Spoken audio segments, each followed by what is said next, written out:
welcome to JJ Liberman's GoonCast. I think that's what it's official, GoonCast, because they could either call it JJ Liberman's GoonCast or just GoonCast. You got to check out GoonCast. Still haven't put it on Spotify, which probably costing me a ton of numbers, but this is how we're doing it. Thank you, everyone who came to the shows last week in Houston, but I don't think anything else coming up other than that. LA, March 19th. Terrible start. So I want to talk about how I had a cheat day yesterday, which did not help. It did not help that I had a cheat day and I have to record this first thing in the morning because I ate pizza, cookies, chips, and I think I ate everything possible to make me disgusting to the point where I woke myself up in the middle of the night because it stunk. I don't know if it was my dogs or me. I presume it was the shit I was eating, and there comes a moment, like, in the middle of the night when I just wake up, I'm like, I don't think at 44 years old I can ever eat garbage again. I don't think I could ever eat. My dog's choking, and you snapped your fingers at him. It was picking it up at the mic. I thought that would make him stop. I'll go stop him. No, he's fine. Let him choke in peace. He always does that. But yeah, there's a point where it's like, you're not 20 years old anymore. You can't eat this garbage. Your body's just, first of all, your body's not meant to eat trash. And that's what makes me so angry, to go back again to AJ Big Justice, those fucking shills of literally all they do. This is what happens when you become super famous. You just shill the most unhealthy stuff in the world. And I'm including, like, the fucking Mr. Pfizer, Travis Kelce. Like, you know, you just get so big and so famous. That's how you know shit's not good. When you're so big and so famous and you become a rep for them. You are doing their advertising. The stuff that you're advertising sucks. So I'm watching AJ Big Justice do, what is it, Outback Steakhouse? Was their newest review. That's the steakhouse. Outback Steakhouse. These fat Americans just drooling. Looks great. It looks great, but you shouldn't be eating that. Like what I did last night, I'm not going to go in front of a camera and I'm going to point the camera at me and I'm like, look at this Detroit-style pizza. And these, like, I ate a Sammy cookie, which is 2 cookies with filling inside of it. Like, the fact that I'm eating 2 cookies is disgusting enough. Then just wedged together with vanilla frosting. I'm not going to go in front of a camera and go, it gets boom. Like, how disgusting have we got? Like, if anyone thinks that our problems, I say this all the time, if anyone thinks that our problems lay in who's president, whether it's Biden or Trump, it has nothing to do with that. It has everything to do with these fucking cringe idiots becoming popular. I guess this is going to be an every week thing, but anyways, but what I remembered, my whole point to this, and maybe we should just cut out that first 60 seconds because I was rambling. Yeah. I couldn't think of my thoughts because I had too much sugar. Yeah, that I was looking up, a Bat City pie itself is almost 2,000 calories if you ate the whole thing alone. Jesus Christ. Yeah. I didn't. I saved 1 slice. So you're like 1,600 is what it said. No, 1,500. Do the math. But then I had the half a bag of Pops chips, which is 250. The Sammy's cookies. And then I had, I had a Blondie fucking bar. Jesus Christ. But what does make me, and this is the thing about Austin, Texas. During the day, I could never eat that because during the day, you go outside in Austin and everyone's hot, in shape, they're running, they're on bikes, they're literally just abs are everywhere. But then at night, those fitness people are in bed by 8 p.m. and the fatties come rolling out. The fatties are waking up from their Ozempic naps. I don't know what they're doing, but they don't like the sun. They don't like exercise. And they just roly-poly down the street. They sweat. They're not sweating from exercise. Their body's shutting down. And when you see that at night, I go, I can eat now. I can be a fat piece of shit. You see them. You stand beside them. They're not even human. Like there's some guys that they'll have like, it looks like they have a shell of another person growing out of them. They're that fat.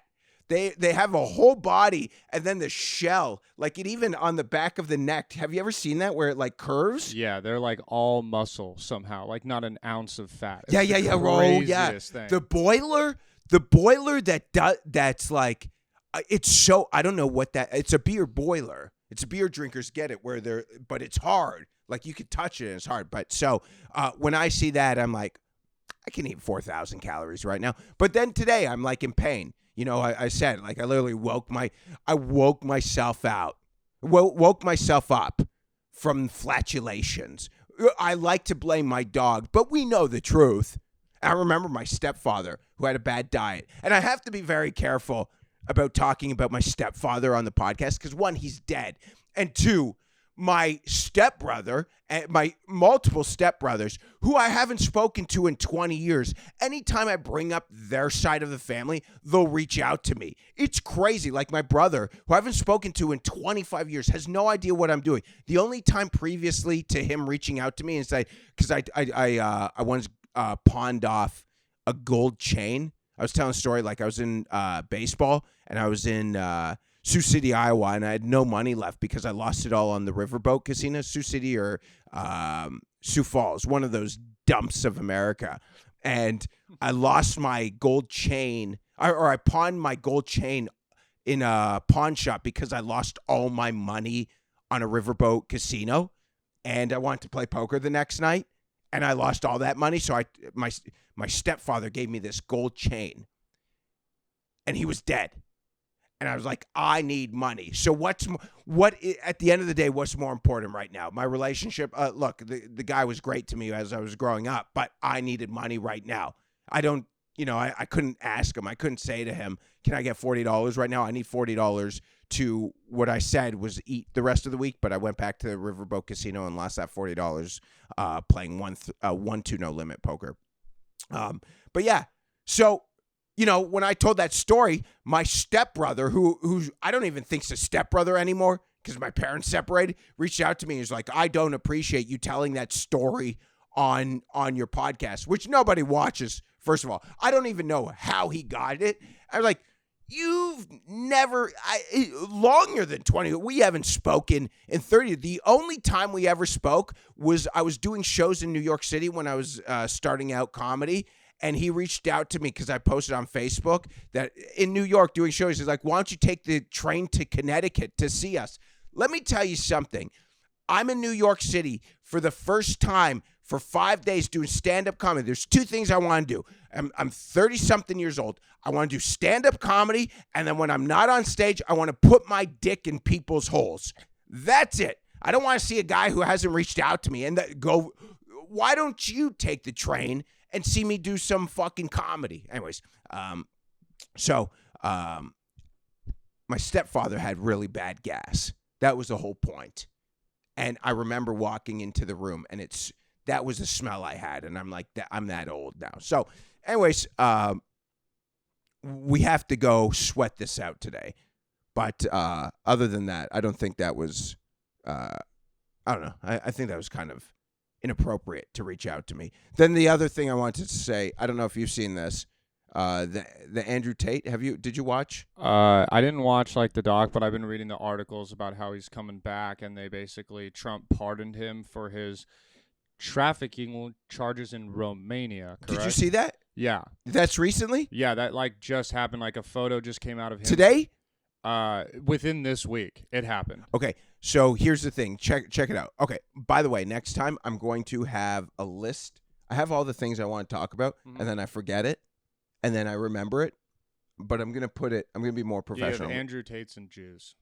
Andrew Tates and Jews. Yeah, that's that's what I told you. But yeah, I should put that in front of me so I'm not rambling. But I always know that I'm like lost for a second because I'm trying to think of something. And in my head, it's saying, no, this. But yes, so I watched Andrew Tate yesterday on the Full Send interview. I got to be honest with you. I watch it, entertained. I'm entertained like it's the WWE.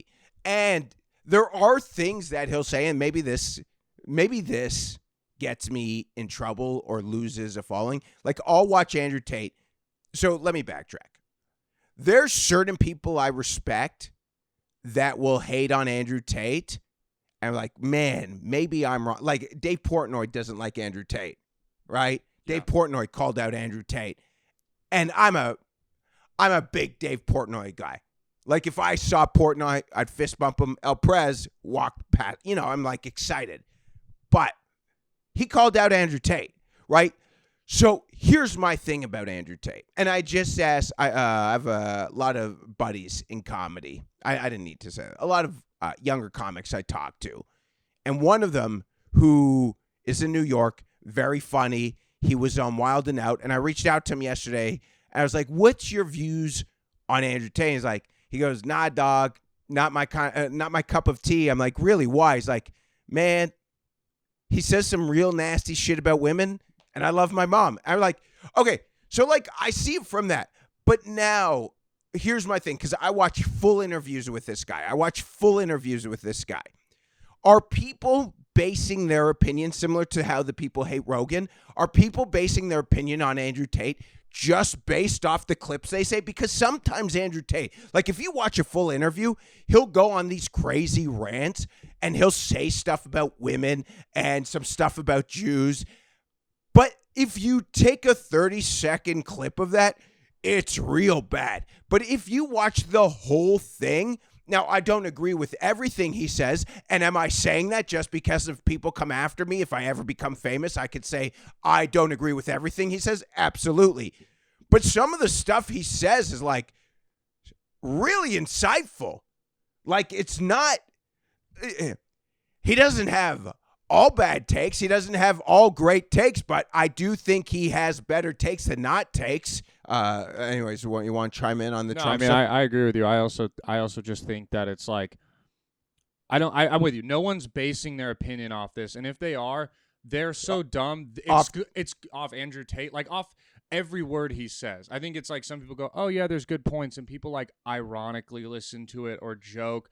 The few that follow it, they were going to follow someone dumb. They were going to click on the text that said, like, pay your toll tags. And yeah, I don't know if Dave Portnoy is watching a whole hour and a half full center interview with that Andrew Tate. Because, again, Tate is a character. Like, he's a character. Like, he's a personality. In that personality, like, you see a 30-second clip, it's crazy. You know, his whole basis is, and again, certain things I don't agree with. Like, okay, so here's a perfect point that I like. This is a little crazy, but it does make a point. So he's on with the Full Send guy, who Kyle is, Happy Dad, one of the most successful guys in the world, the Nelk Boys, and he's going, I don't have time to watch a movie, hold my wife's hands. That's gay. You're gay. And he's like, literally, you're gay if you're just holding your girl's hands, cuddling, watch a movie. And obviously he's kind of like joking. But then I'm like thinking, there's so many guys I respect that are such badasses. In reality, how many nights of the week are they just sitting on the couch, just holding their chick's hands, watching a movie? Like, do you think, and I'm not saying I'm a big Trump guy, right? But do you really think Trump's just sitting on the couch watching a fucking movie and holding? No, they're working. Same with Rogan. Rogan, Rogan, and again, these people are now on the back nine of their lives. So I do see like more times with kids, more time, you know what I'm saying? But they're working, and sure, maybe an hour a night. Like, but I understand what he's saying. Like, most guys are like spending, they get home at night. Not most guys, but there's a lot of guys that get home at night, and at 6 p.m. they're just on the couch watching TV till 11 p.m. at night with their girl or whoever. And that's kind of what in reference he's making to. Do I think that's crazy that you should be on the fucking grind all the time, building up your wealth and becoming very rich and successful? I don't think that's terrible. Like going to the gym, like the one thing he says about women, you don't have a problem with women. If you're in the gym, you have bigger arms, you're better shape. Like, those aren't crazy. Like, if you have a lot of those aren't crazy thoughts, though. I don't think that's crazy. And this is a guy who, like, openly hates Jews. You know, he says the problem with the Jews, and I'm a Buddhist, but obviously they call me a Jew on the internet because of my content. They say I'm diabolical. Let me look. I don't like them either, right? And I am one. And I had to leave Judaism. It's one thing like you come on my Instagram and you call me a Zionist. I'm not, but I don't care. That's like going up to a rich person and saying, you're a selfish snob. Do you think a rich person cares? I don't know if that's the same, but I'm not. That's the difference. I'm not a Zionist. I don't give a fuck about wars. I don't care. I think war is gay. Honestly, I think war is gay. I think forever wars is gay. But like when someone calls me a diabolical, like my behavior's diabolical, they're like, you're a Jew. I don't care. Doesn't bother me. But when they started digging tunnels, I was out. When that came out, that is minority behavior. Now, I'm not saying like what minority, because there could be minority in, like people who go to AA meetings, 12 people. That's a bunch of minorities. But you know what I mean in terms of minority. But yeah, so I was out there. But yeah, so in terms of the hate that Andrew Tate has towards the Jews, I'm like, come on, man. Like, you know what I'm saying? They're not, like, some of us are cool dudes, Buddhist Jews. But other than that, was there any information more? No, I was just going to say, do you think, too, with, like, the Andrew Tate stuff where you're saying, like, people are only getting 30 seconds and then making him out to be, do you feel like maybe that also is kind of what happens to you, where it's like they see one video and, you do, like, the whole I'm not a pervert, you do the creep, but you're not, like, a weird guy. You're actually you're weird, but you're also a super nice guy, and that's not going to come through on one of those videos. I think if you base your judgment on one of my Instagram reels, I think you're pretty close. Yeah. I'm not. In fact, I actually think I think if someone likes me based off the Instagram, they'll like me more based off the other stuff. And I think if someone doesn't like my Instagram, they would hate my. I don't think in terms of personality, you might be you might think I'm a scumbag, but you're wrong. Like I am a wholesome I took care. This is the last thing I was thinking about this randomly today. There were 2 years ago. So I have my 2 senior dogs who I do love. But there were times where I was so broke in New York City, I had nowhere to live. So I had a buddy who would take my dogs in his apartment and like they would stay with them. And I was like bouncing around. Yeah, this was literally not even 2 years ago. This was not last summer, the summer before. I had nowhere to live. I had no money. I was in between places, so I would stay with Che sometimes. I slept in a green room at Brooklyn Comedy Club a couple nights, and I was waiting for an apartment. I was waiting for money, and these guys would stay at, I was thinking about that. I was thinking about every person, and we'll end here. I was thinking about every person who gets a dog, and as a dog owner, and then has to relinquish the dog. They have to surrender the dog. And I'm like, unless the dog is biting your fucking kid's head, there's you don't have time. You're not the president of the United States. The president of the United States, the current president of the United States, did a podcast in Austin, Texas, got on a plane, flew to Michigan, did a fucking rally, and you're telling me you can't take care of a dog? If you're so busy and you're so successful, spend $30 a day, have a dog walker come in, take care of the dog. Anyways, we got to get out of here. Just make sure that I'll tell you that the first 30 seconds, I'll get rid of it. First couple minutes, it was too rambly. You'll got know what I say. Mark down. Okay. Anyways, guys, I don't have really anything coming up. March 19th. In LA, March 30th, I'm probably canceling in Tampa because I'm going to do something else. And then June 4th in New York City. Other than that, Brandon Lejeune, go follow him. We could put that. You can put that. Yeah, if you're one of the listeners in Austin, please come to East Austin Comedy Club on the 27th. I'm headlining. Fuck yeah, March 27th, 7 p.m. Hell yeah. All right, we'll do it again next week.